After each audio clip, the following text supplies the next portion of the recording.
Hey folks, this is Isaiah Williams. I have Max Bradley here today with Unscripted Chaos, and we're about to get right into it. I got that grit, I got that grind, I'm built for overtime. Unscripted chaos, truth that's a fact, and it's story time. I sacrifice, I pay the price, I turn my scars into hustle, build up the muscle, I just run the play, I'm used to the pressure, yeah, that type of texture, yeah, it's unscripted. Yeah, we got Max Bradley here, the number one Max Bradley. I'm talking from MMA all the way from starting his own business, from Coco's couches, right? 100%. Yep. What was it, a year ago? We were in a garage, no heat, nothing like that. Now we have a whole warehouse. I'll let him tell the story. Oh, yeah. But introduce yourself, man. Yeah, no, Max, I'm just a normal guy that just wants to not have a boss. It's pretty much what it comes down to. Amen for that. Like I wasn't put on this world to have a boss. And MMA fighting kind of started that for me because it is a business behind fighting too. You have to sell yourself. You have to get sponsors, get these. Well, how do you get into MMA? I mean, like, where are you from? Let's go before MMA, right? Like, what does the household of Max Bradley look like growing up? Not what you'd think an MMA fighter family looks like. It was super chill, Christians, But I had a lot of anger just because of my dad never being around. Really? So I think that's where it kind of came from. Was he working? Was he just not around? I don't mean to ask that. You're just not there. Lazy, yeah. Right. And I don't know. I just feel like I had a lot of built up anger, and it just happened. He's like, I want to fight, dude. I want to punch someone. It wasn't even in that. I think I just got motivated. I'm sure there was a fight or two I saw that motivated me, but yeah, I walked into a gym, and one thing led to another. Really? It was the greatest outlet I ever found. And what age? What was that? It's been like 12 years now. So I don't even know how old I was. Yeah, don't ask me to do math. I don't even know if that's the right number. It's been a while. I was training I was training for 8 years before I even competed. Oh dang. Yeah. Okay. Yeah. So you had a mentor in that, more or less, like someone you wanted to be like? No. Nothing wrong with that either, bro. No, dude, I just got into it, tried to be the best I could be, and then got up to number 5 in Minnesota for a while. I feel like I totally brought attention to like the amateurs in the area, that you are capable of getting sponsors and going and doing things that the pros are doing. Yeah. And you had a whole flag. Oh yeah, dude. With every sponsorship on it. I was one of the first local guys to be fully sponsored like that. So, as an amateur, that's the biggest thing. So what does that look like? Like, let's say you got an amateur watching right now who's in fighting and is just wondering like how to do that, right? Well, that's what I mean. That's like the business part of it. Right. You have to. That's a lot of MMA fighters are entrepreneurs. At the end of the day. True. Yeah. I mean, the number ones I think of. You're by yourself. You're doing everything on your own. It's not a team thing, and that's kind of how being a business owner is too. Right. From the ground, if you're building something from the ground up by yourself. Right. But yeah, man, you got to sell yourself. That's really what it is. Yeah. No, I'm 100% into that. If anybody is watching, that's what was in my shoes. Instagram businesses, man. Instagram business. I just try to tell them what you can do for them, not the other way around. You know what I mean? Because everyone goes at sponsors like, hey, can I get free shit? Right. Yeah, everyone wants some free shit. You got to be like, no, I'm going to throw your logo around. I'll do all this stuff for you to advertise. Right. That's how you got to do it.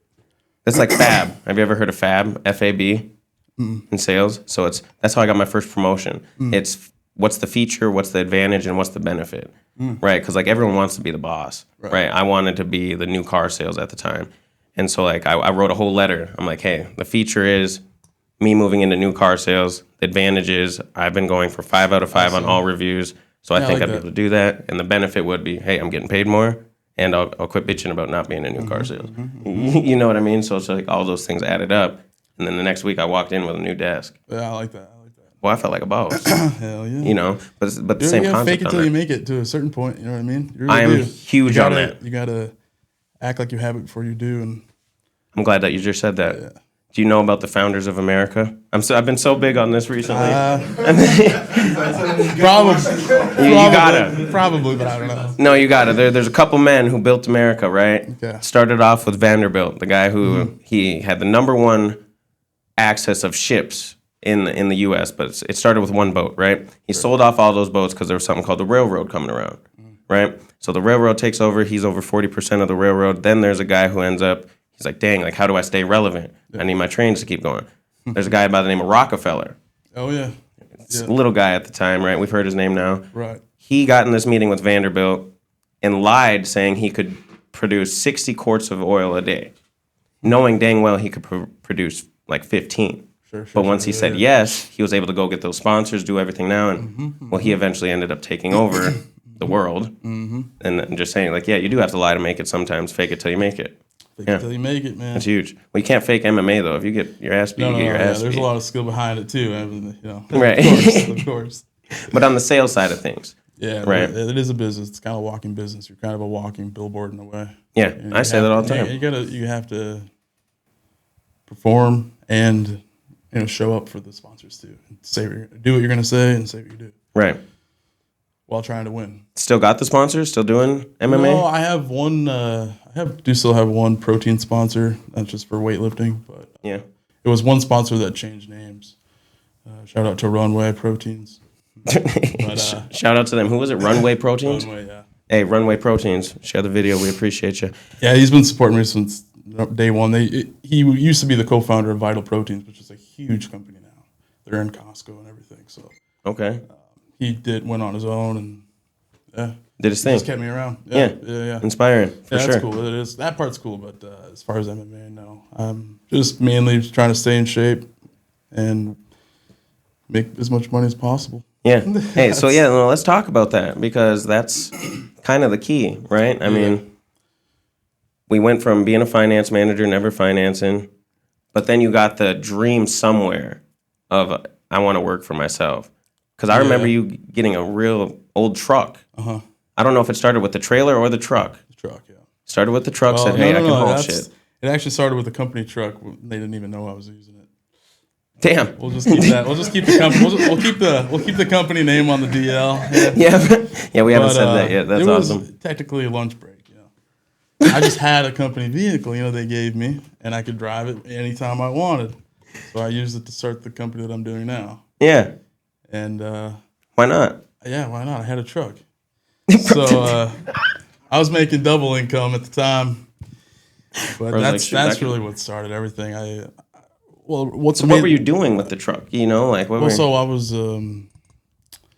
selling roofs. So they gave me a company vehicle. Yeah. And on my lunch break, I'd go pick up couches. And on my other lunch break, I'd go sell couches. Dang, okay. Okay, so like you're just picking up couches on the side of the road or what? I don't have a truck as my personal car, Yeah. So I'd be on Marketplace, just set things up while I had the truck. Because roof sales aren't that busy. You have a lot of downtime. Right. Well, how are couch sales? So, the what? How are couch sales? As far as downtime? Yeah. Oh, crazy, dude. Damn, delivery after this. I had 2 deliveries last night. That's awesome. Dude. We're talking to the Couch King. Yep. Okay. Yep. But, the light bulb that actually went off with the whole thing was I bought a sectional. My wife always wanted a sectional, so we got one. Yep. And then I sold it like 2 years later for more than what I bought it for. And I was like, ding. Yeah. So I went to Marketplace. I got like a handful of just free stuff. Now I'm buying and selling, but I was doing just free. And dude, it was just a killing. I couldn't believe it. I could not believe it. So you're basically taking free stuff off online, refurbishing it or just making it look better? Yeah. When it comes down to free, you got to put some time into it. But the more you spend, the less time you got to put in. You still have a product in which you can sell. You have a way in which you can make money from something that you got for free. Exactly. And we go back to your time. It's always a profit. You're never going to lose on free stuff. Right. When is free marketing? Because like you post that out, now someone else is seeing your name and your billboard. Yeah. Right. Just keep it flowing, 100%. Yeah. So the light bulb went off, and I'm like, I got to do this more often. Yeah. And after not working for the guys that I had a truck with, I'm like, shit, I got to get a truck. This is too good of money, too fast of money. Fast money is the best money. Yep. And so I Amen. got the cheapest truck I could find, knowing that I could do it with just a truck without a trailer. But I got sick of stacking 3-piece sectionals on the back of a truck and strapping them down and hoping for good weather. Right. Sold the truck, got a better truck, or got a small trailer. I remember this. And it was so small. It was like 6 feet by 5 feet. It was just tiny, no walls on it, nothing. Right. But it gave me a little extra space so I didn't have to stack. But you had a dream. Dude, I just kept investing in myself, investing in the company instead of spending the profit. And now I got a big Duramax with full big enclosed trailer and got it parked outside. Yeah, I just pull up and throw shit in. Dang. That's crazy. Easy peasy. But now we're not just on Marketplace anymore selling. Like, we got a full business now, right? Yeah. Like, we got a logo. We got everything. Yeah. You got a website being designed by someone. That's what I heard. That's what I'm loving, right? You know, it's like friend in many places that does you many services. Okay. Yeah, so... Yeah, So what are the steps on that? I offer disposal too, and then just having a trailer, you can make money. Right. Having a truck, you can make money. You can offer moving services. You can offer junk removal. We're in Minnesota. You could do snow removal. Yeah, we're in snow removal, throw a plow on it, whatever. Yeah. But Well, what are the steps buy to get things that you can make money from. That's the biggest thing that I've learned being a business owner. as long as they're legal? That's what I'm about. I'm 100% about that. I grew up in a household where you can make money many ways. You could do it this way, you could do it that way, but it's not all good money. And fast money is good money, yes. Legal fast money is even better. Let me tell you something about a good deal. So I love that. Couch dealer. But like, let's say for an entrepreneur listening, like for me back then, I didn't know the steps on, okay, like, do I start hustling first or do I go get the business name first? Baby steps. That's the biggest advice. Well, what's the first Don't step? bite off more than you can chew. First step. Give the first step to the next person. As far as being a business owner, Yeah. I don't know, man. Believing in yourself and fucking spreading the word and see what happens. It's hard. It depends on what you're doing. If you're in sales, obviously start selling and see what happens. Right. Just get out there and do it. Yeah, it's just funny because now looking back, I have been in sales almost my entire life unknowingly. Right. It's just kind of funny. But They say all the best entrepreneurs are in sales. yeah, Like the top whatever percent. I don't know the percentage. But I mean, if we go back to the founders of America, which we're gonna do that right now.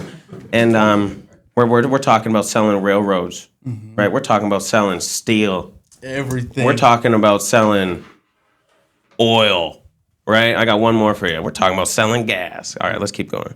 Founders of America. I'm so big on that. If you haven't seen that video yet, it's on. This is my advice to the watchers. The Men Who Built America. Netflix, YouTube, Okay. Amazon Prime, free on YouTube with ads, but watch it. It's so worth it, dude. 100%. But those are all the entrepreneurs that I forgot we were talking about sales. There was an issue someone had, and they were there to fill that void. So you got to kind of get ahead of the curve. What's the next, Yeah. right? Exactly. Which is why you're here. Trying something new, Yep. trying to evolve, trying to adapt and evolve. That's really all it is. Well, it's just putting it in other places, marketing, and then also having somewhere where to capture those people. Because, like, let's say you have a video take off, which I love this that you do, is putting the random Bible verses in your couches. Yep. That's amazing. Imagine if a video like that takes off and you have a ton of people who want to contact you, Right. but you're not ready. Not saying you're not ready, but you're busy. Yeah. That's why one of the things we offer here is it's the 4 steps, right? You got to have a landing page. You got to have the system. This is why AI is so big. They're able to talk to these people and filter out all the spam, and if not, so then you can only see the yeses of the people that do want to buy from you. Sure. That's why, like, me in my past, like, I've had a ton of videos go off, right? But never did I take advantage of those thousands of people that are in the comments or anything like that want to support you. They're like leads almost. Hot leads too. Yeah. That's exactly what it is. So I mean, I think That's another thing too with like making a group is you don't have to go back to all your old leads through Messenger and you're trying to find like I know somebody was interested in something like this. I got to find him. right. That takes that out a little bit too. So that's nice. More organized. Right. So what does your factory look? Not factory. I mean, you gotta. Yeah, that'd be sweet. Yeah, One day start building couches. We don't need to do that yet. One step at a time. But we went from garage no heat. Now you have a whole warehouse. Yeah. What is that? It's more of like a store front more than a warehouse. It's like a You have your own location with heat. yeah. Heat, water, bathroom. Dude, I could live in that thing. Yeah, you have a kitchen there. Yeah. Okay. Next Just podcast got a gonna be fridge there. and a microwave in there. Okay. Yeah, it's legit. It's more than what I It's crazy. Question. From going where I was in the garage. How do you feel? Great. Amazing. Yeah? I feel productive. I love that feeling, knowing that you're getting shit done. Right. So. Well, and let's talk about too. So like, let's say, so you got this is a real business. Obviously you got the business name, you got the entity, all that, right? What are the steps for that? You got to get an LLC. You did the LLC and all that. Yeah. Right. Yeah. So now next step is the name of your business is Coco's Couches. Coco's Couches. That's named after my mom. Her nickname was Coco, and she passed away from leukemia. Sorry I don't know if you've ever noticed the apostrophe on Coco's is a cross. Mm-hmm. So, yeah. Dang. That's where the name comes from. Attention to detail. Mm-hmm. Yeah, Attention there's a little to detail. cross in the logo. Wow. Mm-hmm. Well, that's amazing, and I hope we keep this going too, so you can keep that story going for it, bro. Because you're inspiring the people, bro. Yeah, I hope so. I like motivating people. And you don't even know who's in your corner sometimes. Right. I teach that to the boys of hope. I tell them sometimes, like, the reason you show up sometimes, like, it's not for the reason, like, of you showing up for someone, but someone you don't even know is supporting you in your corner. For sure. And you have no idea. For sure. And that's huge. That is. That's why keep yourself out there, out of sight, out of mind, right? Mm-hmm. Even if you don't think anyone's responding to that video, if anyone's not saying anything that exact day. Like, I hit you up for some sort of stand once, I remember. Yeah, and you came and just dropped it off in my driveway. That's another thing. I offer delivery. Yeah, you deliver. I go anywhere in Minnesota and Wisconsin. So you offer disposal too? Yeah. So like, let's say I had a huge mattress in my garage right now and a playpen that's broken, and well, that would be considered junk removal. But as far as disposal of the couch, I do because couch disposal. Yeah. Okay. If they have they want a new couch, but they don't have any way of getting it out or removing it, Right. So to speed up the process of the sale, I'll just offer, hey, I'll take it out for you if you're going to buy my couch. Right. And then if it's good enough, I'll resell it, or I'll just drop it off at Goodwill or Savers. And that's a key to sales too, is because like, why let someone get in your way of, if you knew you have a yes so close. You got to get creative. You do. I mean, 100%. I had a guy once who, I was showing a Maserati to this guy. Like, I've sent him video over video over video of this Maserati, Levante. No, what is the SUV?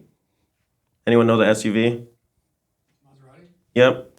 We got to get richer. I think that's the one I drove to the kickball tournament, dude. Yeah. You remember that lineup we had? Yeah, the black one? Yeah, with the red. Yes, I sold that one. Okay. Yes, and this guy wasn't responding to me over and over. Shout out Sean, and we're gonna get him on the podcast. By the way, he owns 4 different businesses. Nice. But one day I was just like, "Hey, Sean, I know you're a busy guy. I know you're a business guy. How about I come drop off the Maserati for a day? And if you like it, just let me know." Right. That's sick. Mm-hmm. So I went and drove all the way out to Clearwater, dropped it off for a day. 40 minutes later, I get this motherfucker fast. And then he goes, send the paperwork over. He bought it that was my first day meeting him. Months of trying to hammer him. But now that relationship between me and him, or him and I swear if someone corrects my grammar in this, I'll be pissed. No, for real. Now he owns Taco Gringo. He owns 4 different other, like a bar. Okay. That's all him. Okay. But due to that relationship, right? He saw the hustler in me. He saw that I dropped it out, and I've went out and promoted for a couple of his events now, and it's just cool. Hell yeah. But I had to get creative. Right. So like in the same way of yours, if someone's like, I might buy later, but I got to get rid of this couch first. I'll pretty much do anything for a sale. I'll rub their feet. I don't care. Right? We're going up. I'll shovel their driveway, dude. I'll fucking do anything for a sale. That's crazy. And real question, is it just you? Yeah. It's just you running this business. Mm-hmm. Do you see yourself having employees at any time? Or what's the next 3 years look like for Coco's Couches? Oh, man. Goals, baby. Like I said, I feel like I'm going 100 miles an hour in first gear. I'm just so busy since opening this storefront warehouse area.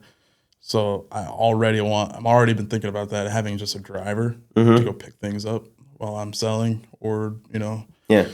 Because the time, I don't have enough time in a day. Yeah. That's kind of why I need. Back where we started. It's time to hire somebody to save time on my end. So why should that person work for you? You're gonna have the coolest boss in the world. Okay, yeah, you might rub your feet to get him to work for you. Yeah, you never know. That's crazy. I'll teach them the ways. That's awesome. No, I don't know, man. It